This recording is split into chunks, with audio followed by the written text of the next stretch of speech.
மருமகளின் நீளமான கூந்தல். கமலா யசோதா ரோட்ல நடந்துகிட்டு சந்தைக்கு போய்கிட்டு இருந்தாங்க.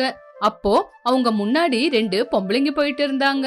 அவங்கள பார்த்து கமலா தனக்குள்ள தானே சிரிச்சுக்கிட்டு இருந்தா. அத பார்த்த யசோதா, என்ன கமலா ஒண்டியா சிரிக்கிற? இங்க சிரிப்பு வர மாதிரி என்ன நடந்துச்சு?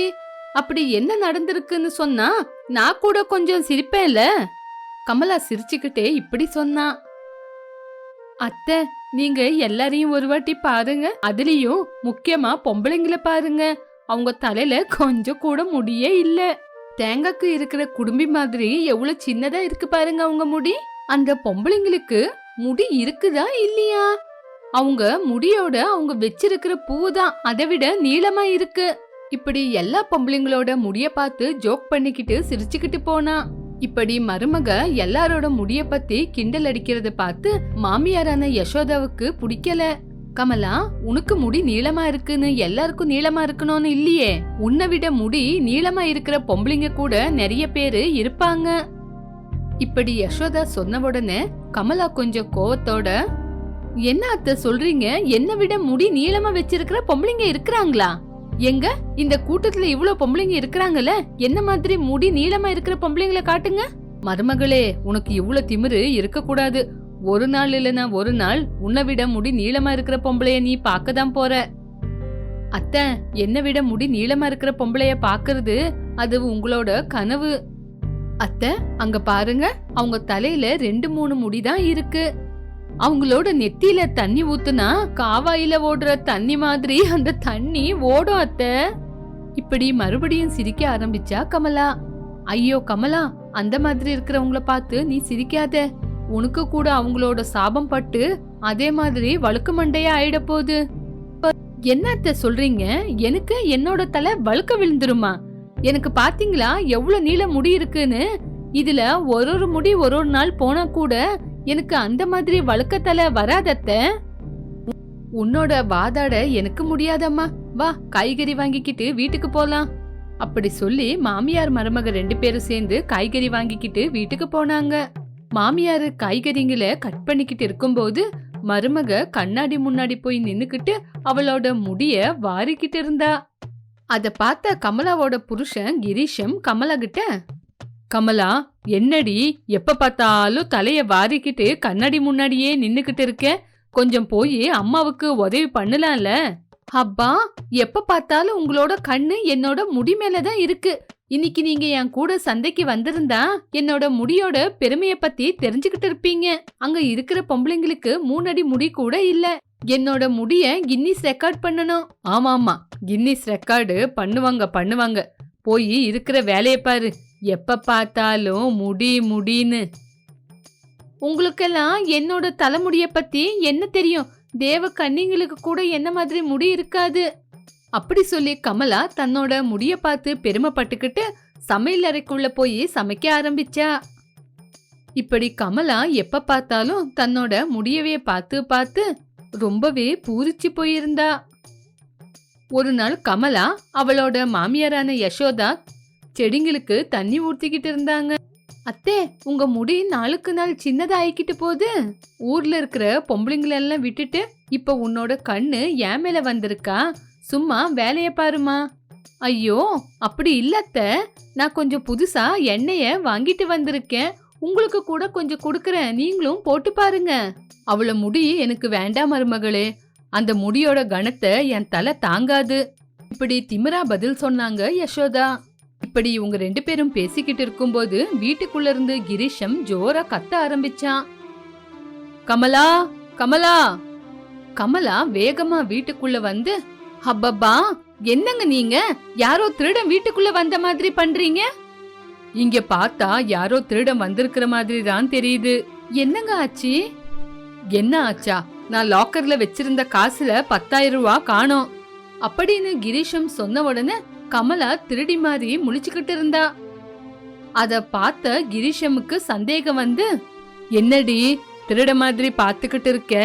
சொல்லு, நீதான் அந்த காசை எடுத்தியா? இப்படி மிரட்டி கேக்கும்போது கமலா ஆமான்னு தலைய ஆட்டுனா. அது என்ன தெரியுமாங்க, முடி இன்னும் நீளமா வளரணும்னு நான் தாங்க எண்ணெயை ஆர்டர் பண்ண வாங்குனேன். இப்படி மெதுவா சொன்ன உடனே அவளோட பேச்ச கேட்டு கிரீஷம் தலைக்கு அடிச்சுக்கிட்டு, ஏண்டி உன்னோட முடிக்கு 10,000 ரூபாய் செலவு பண்ணி எண்ணெய் வாங்கணுமா? உன் முடி என்ன வயலா? 10,000 ரூபாய் போட்டா அதுல காசை சம்பாதிக்கிறதுக்கு? ஐயோ கடவுளே, இவளை எப்படி மாத்துறதுன்னு தெரியல. இப்படி கவலைப்பட்டுக்கிட்டு இருந்தா கிரீஷம். கமலா அவளுக்கு எதுவுமே தெரியாத மாதிரி அவ வேலைய அவ பாத்துக்கிட்டு இருந்தா. இப்படி கமலா அவளோட முடிய பார்த்து பெருமைப்பட்டா. ஒரு நாள் கமலா வீட்டு வாசல்ல உக்காந்து தலை வாரிக்கிட்டு இருக்கும்போது அங்க ஒரு ஆட்டோ வந்துச்சு. அந்த ஆட்டோல ஒரு பொண்ணு இருந்தா. அந்த பொண்ணு ஆட்டோவை விட்டு கீழே இறங்குனா. அந்த பொண்ணுக்கு கமலாவை விட நீளமா முடி இருந்துச்சு. அத பார்த்த கமலா ஆச்சரியப்பட்டா. என்ன கமலா, அந்த பொண்ணோட முடிய பாத்தியா எவ்வளவு நீளமா இருக்குன்னு? அவளோட முடி உன் முடியோட நீளமா இருக்கு. இப்படி யசோதா கூட அவளோட முடிய பார்த்து ஆச்சரியப்பட்டா. இவங்களோட பேச்சை கேட்டுக்கிட்டு இருந்த கிரீஷும் வெளியே வந்து பார்த்து மனசுக்குள்ள, ஆஹா கடவுளு இருக்கிறாரு, இவளுக்கு புத்தி வர வைக்கிறதுக்கு தான் இவளோட முடி நீளமா இருக்கிற பொண்ண இங்கிக்கு அனுப்பி வச்சிருக்காரு. இப்படி யோசிச்சுக்கிட்டே சந்தோஷப்பட்டான். ஹப்பப்பா, என்ன முடி என்ன முடி, இவ்வளோ நீளமா முடி இருக்கிற பொம்பளைய இதுவரைக்கும் நான் பார்த்ததே இல்ல. என்ன சொல்ற கமலா? இப்படி வேணும் வேணும்னு கமலா முன்னாடி அந்த பொம்பளைய புகழ்ந்துகிட்டு இருந்தான். அத கேட்ட கமலாவுக்கு கோவம் வந்துச்சு. என்ன, அவளோட முடி என்ன விட நீளமா இருக்கா? அவளது என்ன முடி நல்லவா இருக்கு, சின்னதா மெலிசா இருக்கு. ஆனா என்னோட ஜடைய பாருங்க எவ்வளவு அடர்த்தியா இருக்குன்னு. இல்ல கமலா, பொம்பளைங்க முடினா அப்படிதான் இருக்கணும். பாரு அந்த முடியில அந்த பொம்பளை எவ்வளவு அழகா தெரியறான்னு. இப்படி அந்த பொம்பளைய புகழ்ந்துகிட்டு கிரீஷம் அந்த பொம்பளை கிட்ட போய், யாருங்க நீங்க? இதுவரைக்கும் உங்களை நான் பார்த்ததே இல்ல. என் பேரு பவானிங்க, நான் இங்கிக்கு புதுசா குடி வந்திருக்கேன். இப்படி பேசிக்கிட்டு இருக்கும்போது அங்க யசோதா வந்தா. யாருமா நீ? உன் முடி ரொம்ப நீளமா அழகா இருக்கு. என்னம்மா போடுற? உன் முடி இவ்வளவு நீளமா வளர்ந்துருக்கு. நான் முடிக்கு எந்த எண்ணெயும் போடுறது இல்லைங்க, அதேதான் தானா வளருது. முடிய நீளமா வச்சுக்கிறது எதுக்குங்க? அப்படி சொல்லி அவளுக்கு முடிய இஷ்டமே இல்லங்கிற மாதிரி பேசிக்கிட்டு இருந்தா. அப்போ யசோதா தன்னோட மருமகளை பார்த்து கிண்டல் பண்ணி சிரிச்சுக்கிட்டு இருந்தா. பாத்தியா கமலா, அந்த பொண்ணு தலைக்கு எந்த ஆயிலும் போட மாட்டாளாம். ஆனாலும் பாரு அவளுக்கு எவ்வளவு முடி நீளமா இருக்குன்னு. ஆமாமா, அந்த பொம்பளையோட முடி எவ்வளவு நீளமா இருக்கு. அந்த பொம்பளையோட முடிய கின்னிஸ் ரெக்கார்ட் பண்ணணும். அப்பப்பா, என்ன முடி என்ன முடி. ஆனாலும் அவ முடிய பத்தி கவலையே படுறது இல்ல. இப்படி கிரீஷம் அந்த பொம்பளையோட முடிய பத்தி பெருமையா பேசிக்கிட்டு இருந்தான். இப்படி அன்னையில இருந்து கிரீஷம் வேணும் வேணும்னு அந்த பொம்பளையோட முடிய பத்தி பெருமையா பேசிக்கிட்டு இருந்தான். கமலா, அந்த பொம்பளை கிட்ட கேட்டு தெரிஞ்சுக்கோ அவ முடிக்கு என்ன போடுறான்னு. அவ முடிப்பாரு எவ்வளவு நீளமா இருக்குன்னு. இப்படி எப்பவுமே கமலா ஜட பத்தி பவானி ஜட பத்தி பேசிக்கிட்டே இருந்தான். அப்பா, என்ன இது, எப்ப பார்த்தாலும் பவானி ஜடியோட புராணமாவே இருக்கு. இந்த ஊர்ல முடி நீளமா இருந்தா அது எனக்கு தான் இருக்கணும். இப்படி ஒரு நாள் நைட்டு யாருக்குமே தெரியாம கமலா பவானியோட ஜடைய வெட்டிட்டா. மறுநாள் கமலா பவானியோட முடிய பாக்குறதுக்காக ஆவலா காத்துக்கிட்டு இருந்தா. அப்போ வெளிய கிளம்பிக்கிட்டு இருக்கிற கிரீஷத்தை பார்த்து, எங்கங்க கிளம்பிட்டீங்க? கொஞ்ச நேரம் இருங்க, இன்னைக்கு அந்த பொம்பளையோட ஜடைய பத்தி எதுவுமே சொல்லாம கிளம்புறீங்க. இப்படி கமலா பவானிக்காக காத்துக்கிட்டு இருக்கும்போது பவானி நீளமான விக்க வச்சுக்கிட்டு வெளியே வந்தா. அந்த விக்கு உண்மையான முடியோட நீளமாவே இருந்துச்சு. அத பார்த்த கிரீஷம், கமலா பாத்தியா, ஒரே நாள்ல அந்த பொம்பளையோட முடி எவ்வளவு நீளமா வளர்ந்துருச்சின்னு. முடினா அது.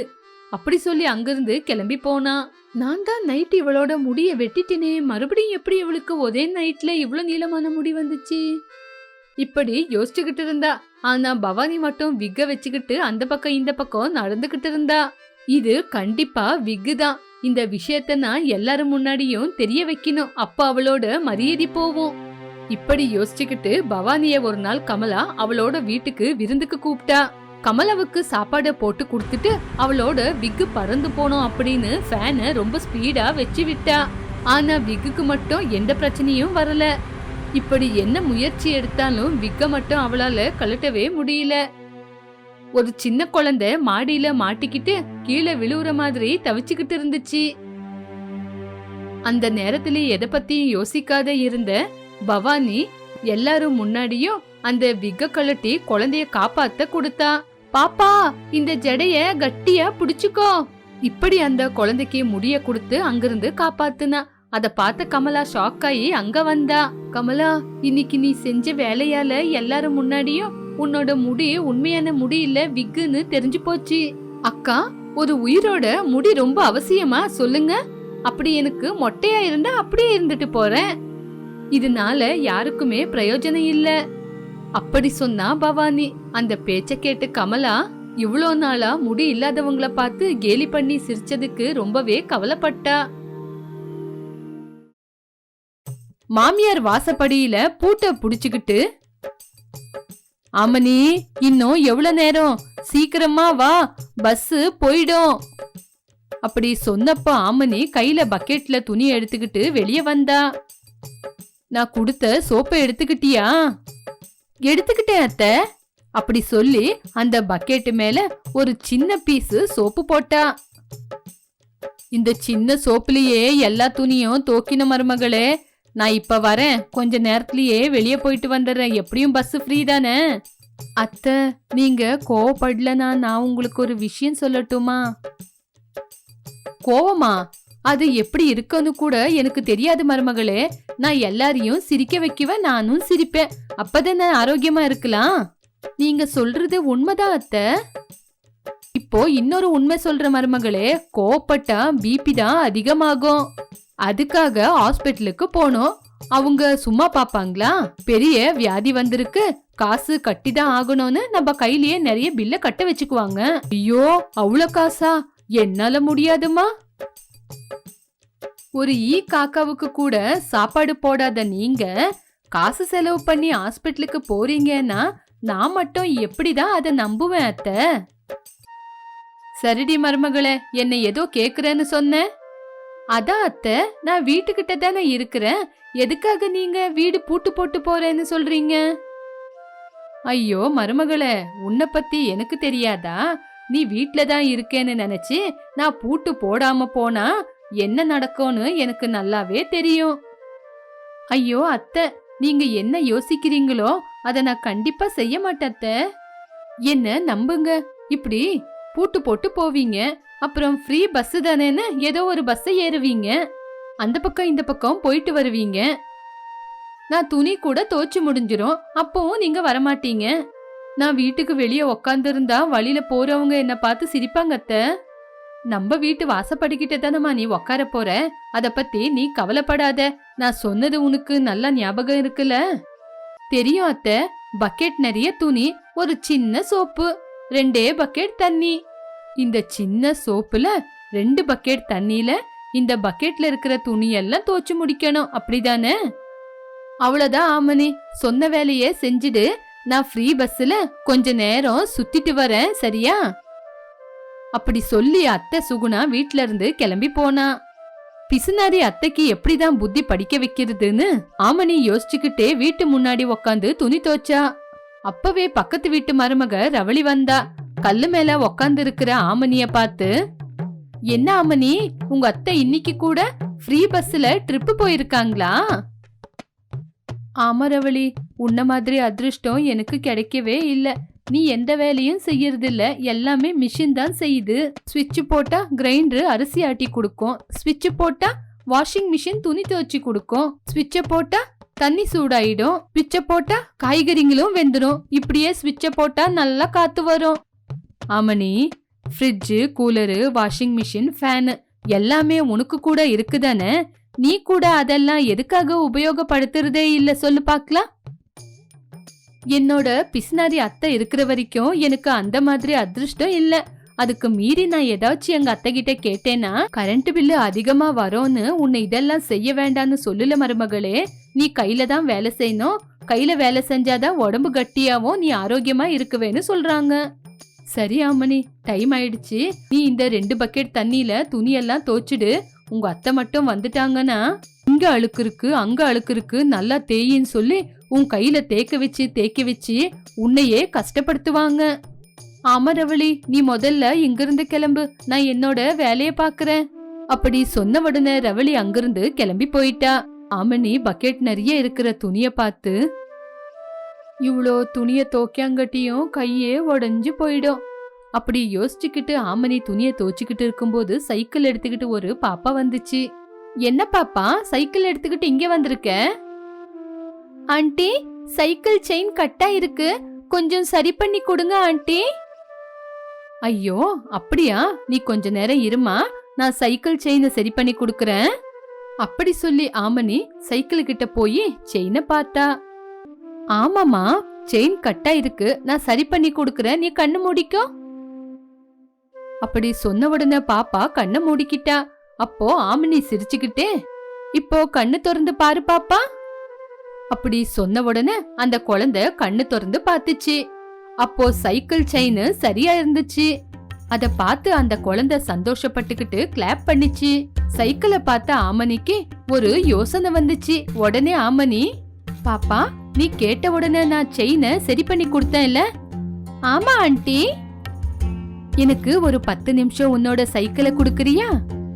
ஐயோ ஆண்டி, இந்த சின்ன சைக்கிள் சின்ன பசங்க ஓட்டுறது, உங்கள மாதிரி பெரியவங்க ஓட்டக்கூடாது. நான் உங்ககிட்ட சைக்கிளை கேட்டது நான் ஓட்டுறதுக்கு இல்லம்மா. அப்புறம் எதுக்கு ஆண்டி? உன்னோட சைக்கிள்ல நான் இந்த துணிய தோச்சுக்குவேன்.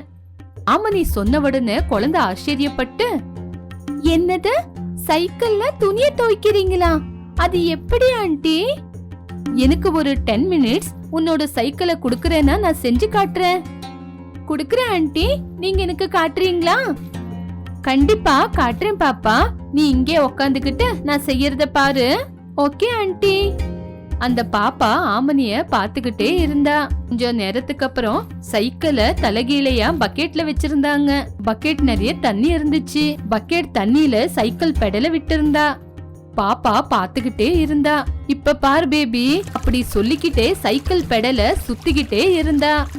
பக்கெட்குள்ள சைக்கிள் பெடல் சுத்திக்கிட்டே இருந்துச்சு. அதே மாதிரி துணிய தேய்ச்சிக்கிட்டும் இருந்துச்சு. அந்த பாப்பா ஆச்சரியப்பட்டு அதிசயமா பாத்துக்கிட்டு இருந்தா. பாத்தியா பாப்பா, 10 நிமிஷத்துல உன்னோட சைக்கிள் வாஷிங் மிஷின் ஆயிடுச்சு. நம்மளுக்கு புத்தி இருந்தா எந்த பொருளை வச்சுக்கிட்டு என்ன வேலை வேணாலும் செய்யலாம். வாவ் ஆண்டி, நீங்க ரொம்ப சூப்பர். இப்படியே செய்ய சொல்லி எங்க அம்மா கிட்டயும் சொல்றேன். அப்படி அந்த குழந்தைக்கு சொல்லிக்கிட்டு இருக்கும்போது ஆமனியோட மாமியார் வந்தா. ஆமனி மனசுக்குள்ள, அப்பவே டைம் ஆயிடுச்சா, எங்க அத்தை வந்துட்டாங்க. அந்த நேரத்துல சுகுணா பக்கெட்குள்ள இருக்கிற சைக்கிளை பார்த்தா. மூஞ்ச ஒரு மாதிரியா வச்சுக்கிட்டு பார்த்தாங்க. அத்தை, அதுக்குள்ள டைம் ஆயிடுச்சா? வயிறு ஒரு மாதிரியா இருந்துச்சுன்னு வீட்டுக்கு வந்தேன். நீ என்ன மருமகளை செஞ்சுக்கிட்டு இருக்க? துணி துவைக்க சொன்னீங்க, நான் துணி துவைச்சிட்டேன் அத்தை. எங்க துவைச்சிட்ட? பக்கெட்குள்ள துணி அப்படியே இருக்கு. சைக்கிளை வேற போட்டு வச்சிருக்க, உனக்கு என்ன பைத்தியம் பிடிச்சிருக்கா? இல்ல ஓல்ட் ஆண்டி, இந்த யங் ஆண்டி ரொம்ப புத்திசாலி. 10 நிமிஷத்துல சைக்கிளை வாஷிங் மிஷின் செஞ்சுட்டாங்க. வேணும்னா பாருங்க, இந்த யங் ஆண்டி மறுபடியும் செய்வாங்க. செய்யுங்க ஆண்டி, இந்த ஓல்ட் ஆண்டி பார்க்கணுமா? இப்போ வேண்டாம் பாப்பா. இல்ல ஆண்டி, அவங்களுக்கும் காட்டுங்க. காட்டு ஆமனி, அந்த குழந்தை உனக்கு அவ்வளவு அறிவு இருக்குன்னு சொல்லுதுல்ல, உன்னோட அறிவை நான் கூட பார்க்கணும்ல, காட்டு. சரி அத்தை, நீங்க கேக்குறீங்கன்னு தான் செய்யறேன், இல்லனா செய்ய மாட்டேன். சரி இருங்க, செஞ்சு காட்டுறேன். அப்படி சொல்லிக்கிட்டே பெடல திருப்பிக்கிட்டே இருந்தா. பக்கெட்குள்ள இருக்கிற பெடல் சுத்திக்கிட்டே இருந்துச்சு. பக்கெட்டுக்குள்ள இருக்கிற துணி கூட சுத்திக்கிட்டு இருந்துச்சு. அத பார்த்த சுகுணா தனக்குள்ள தானே, மருமக ரொம்பவே புத்திசாலி. ஒரு பழைய சைக்கிளை கொண்டு வந்தா போதும், வாஷிங் மிஷினே தேவையில்லை. அப்போ கரண்ட் பில்லு கூட அதிகமா வரும்னு சொல்ல முடியாது. கிரைண்டரு, ஃப்ரிட்ஜு, ஃபேனுக்கு கூட இதே மாதிரி ஏதானா ஐடியா பண்ணுன்னு சொல்லணும். அப்படி சொல்லிக்கிட்டு இருக்கும் போதே ஆமனி அங்க இருக்கிற கொடிகேர்ல துணியெல்லாம் காய போட்டா. பாத்தீங்களா ஓல்ட் ஆண்டி, இப்பவாவது யங் ஆண்டியோட புத்திசாலித்தனத்தை பாருங்க. இது எனக்கு ரொம்ப நல்லா தெரியும் பாப்பா. வேணும்னா உங்க ஆண்டி கிட்ட கிரைண்டரு, ஃப்ரிட்ஜு, ஃபேனுக்கு இதே மாதிரி புத்திசாலித்தனத்தை உபயோகப்படுத்த சொல்லு. அப்படி சொல்லிக்கிட்டே மாமியாரான சுகுணா வீட்டுக்கு போய் கதவை திறந்து உள்ள போனா. 10 நிமிஷத்துக்கு சைக்கிள் கொடுத்ததுக்கு ரொம்ப தேங்க்ஸ் பாப்பா. என்னோட சைக்கிள் செயின் சரி பண்ணி கொடுத்ததுக்கு நான் கூட உங்களுக்கு தேங்க்ஸ் சொல்றேன். Bye aunty. அப்படி சொல்லி பாப்பா சைக்கிளை எடுத்துக்கிட்டு அங்கிருந்து கிளம்பி போயிடுச்சு. ஆமனி தன்னோட வேலை ஈஸி ஆனதுக்கு சந்தோஷப்பட்டுக்கிட்டு வீட்டுக்கு போனா.